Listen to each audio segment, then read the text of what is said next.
Në Kosovë, misioni i Bashkimit Evropian për Policinë dhe Drejtësinë tha se po zhvillon hetime intensive lidhur me akuzat e ngritura ditëve të fundit për krimet e pas luftës atje, por nuk do të flas për ecurinë e këtyre hetimeve.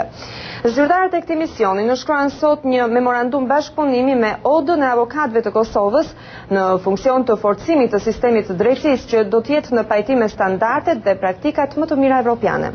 Nga Prishtina njofton korrespondenti ynë Leonat Shehu. Zyrtarët e misionit të Bashkimit Evropian për Policinë dhe Drejtësinë kanë bërë të qartë se nuk duan të komentojnë zhvillimet e javës së fundit rreth pohimeve të ngritura rreth përfshirjes së zyrtarëve të lartë politik në siç thuhet vrasje politike. Të dielën e kaluar në një paraqitje të papritur para gazetarëve, Nazim Blaca nga fshati Ribari, komunës e Lipjanit, tha se ishte përfshirë në një numër vrasjesh të periudhës së pas luftës, të cilat sipas tij janë urdhëruar nga zyrtarët e lartë të Partisë Demokratike të Kosovës.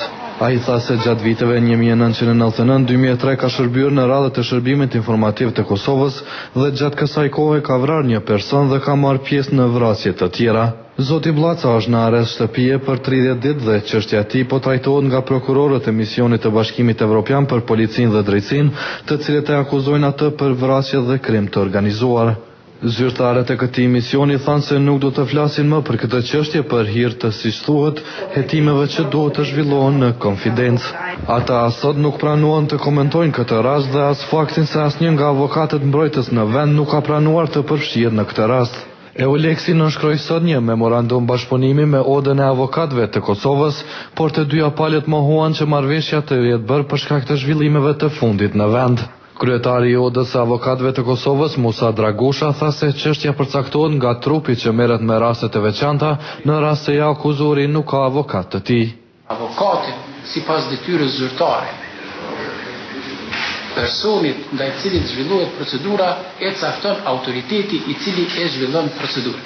Kryetaria e Asamblesë së Gjykatësve të EULEX-it, Maria Giuliana Civinini, tha se memorandumi do të lehtësojë bashkëpunimin me Odën e Avokatëve të Kosovës në funksion të ndërtimit të një sistemi më të fuqishëm të drejtësisë, i cili u përmban standardeve dhe praktikave më të mira evropiane.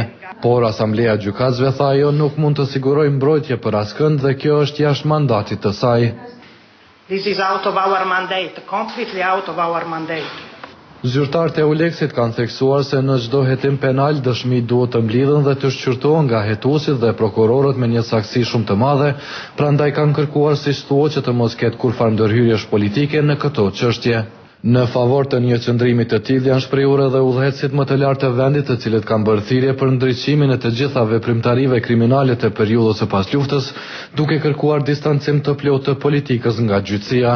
Akuzat e ngritura ditëve të fundit ishin më të ashpra të bëra ndonjëherë në skenën politike të Kosovës.